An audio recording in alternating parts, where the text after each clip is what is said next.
How do you recommend for people to find the time to create rhythms? I know you say you block out the Sunday to be with yourself and spend time walking in nature, trying not to be distracted. Where do I find the time to unpack it? How do I make time for that? And where do I start? Well, you start with understanding that your cup being full is how you allow yourself to give to other people. You can't give what you don't have. You can't love if you haven't been loved. You don't even know how to begin to do that. So I think it begins with fundamentally understanding that you are worthy enough, you are valuable enough, you matter enough to give yourself the love that you deserve. And that starts by taking out time for yourself. So I have my own rhythm and pattern. I know that if I go 6 days and then on the 7th, by the 7th or 8th, don't give myself a break, that lots of other things give, that I'm not as alert, I'm not as attuned, I'm not as centered, I'm not as focused. So I know that is my limit. I cannot go beyond a certain amount of days. And for me, walking in nature is my solace. It is where I feel that I am one with all, and all being, all creation and, connected. For other people, it may be dancing, it may be music, it may be knitting, it may be whatever it is that brings some kind of rhythmic pattern into your life. Actually, it was Bruce and I were walking on my campus in South Africa, and there were a group of girls dancing literally on the lawn, because Lord knows they love to dance. And Bruce says, oh, that's not just, I said, oh, they're just having fun. And Bruce said, oh, they're not just having fun, they actually are healing themselves. Because the rhythmic pattern, that's why when you've been in an argument with someone, or you're in the middle of an argument with somebody, if you just go and take a walk, or you go and turn on some music and you start dancing, if you just have some form of movement, you feel better. That's number one. Number two, one of the most important things, most important takeaways from what happened to you, I believe, is understanding how the brain works.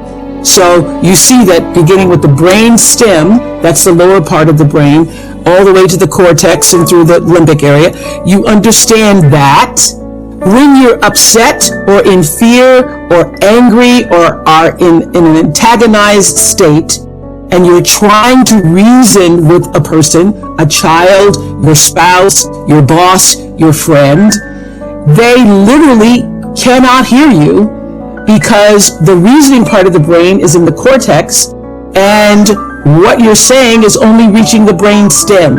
So whenever somebody is dysregulated, which is what that is, being anxious and fearful and yelling and screaming, the thing to do is to calm yourself first. Then you will be able to help that other person get calm and regulated. That's how you get to reason. But if you both are just yelling at each other, literally, and you're going, you don't hear me and you don't hear me either, and they actually cannot hear you. That's what I thought was so fascinating. If I leave you with nothing else, just know this for sure. There is not one thing that has ever happened to you. Not one experience, not one encounter, not one crisis, not one joyful thing that hasn't happened just to make you better and help you rise. Every single thing you're calling in, whether you know it or not. When you figure out that you are calling it in, you actually start meditating or praying or doing or having a spiritual practice, which is the number one thing you need if you want to be successful in the world. You need something that gives back and nourishes you, regardless of what you call that. You need to fill your cup so that you can be so full your cup runneth over and you have enough to give to other people. If you don't fill your cup, you end up dried up. You end up tired, exhausted, and don't have enough to give to other people. You end up resentful every time somebody asks you because your cup is empty and now they want some of yours. So your number one job is to fill your cup and make yourself whole. That's your job.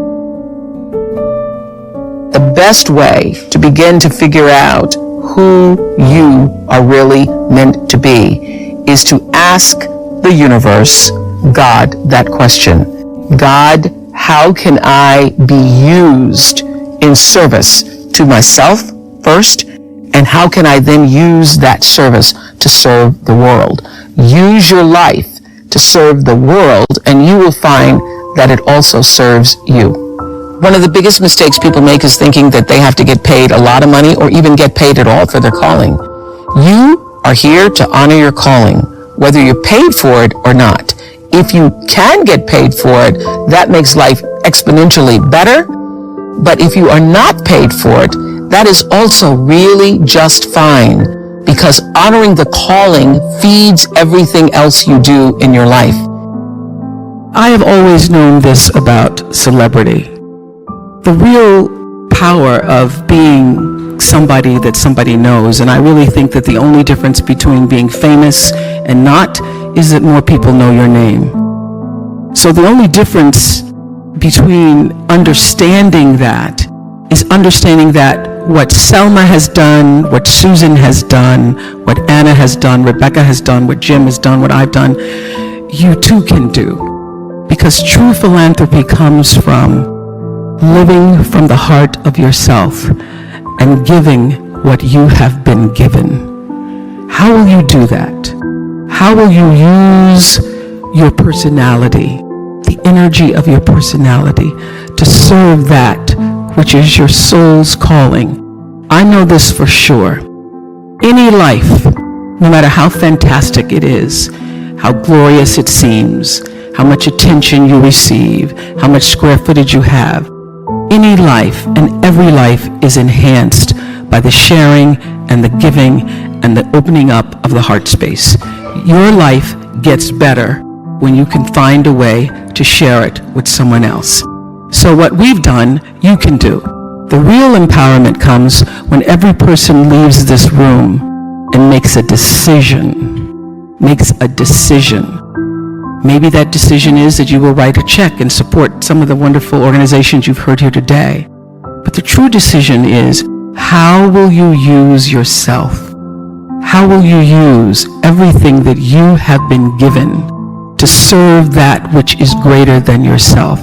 How will you use that to become truly, authentically empowered? Now, it is a beautiful thing to receive an award and to be on the cover of Variety. Thank you very much. It's a beautiful thing. But the true reward is in the lives that you are able to touch and the people who you know you have impacted. I think that people who've found their purpose are better partners, better parents, better professionals, better people. And so if everyone in the world was deeply aligned and connected to their purpose, the world would be a beautiful place. And I think any pain we see in the world comes from a disconnect with purpose. There's a beautiful thought from Russell Barkley where he said that the people who need the most love often ask for it in the most unloving ways. So we confuse love with power. We confuse love with control. We confuse love with validation and being liked.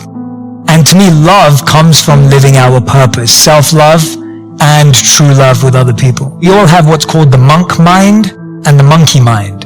And as monks, we were trained to look at the parts of our minds that we make mistakes, that fail, that do things wrong as the monkey mind. And immediately when you think of your mind like a monkey, you just end up laughing. You're just like, that's just the silliest thing. And so now when you start seeing yourself do things that are out of character or out of alignment or things that you don't feel proud of, instead of judging yourself and criticizing yourself, you're approaching it going, well, that's just the monkey mind.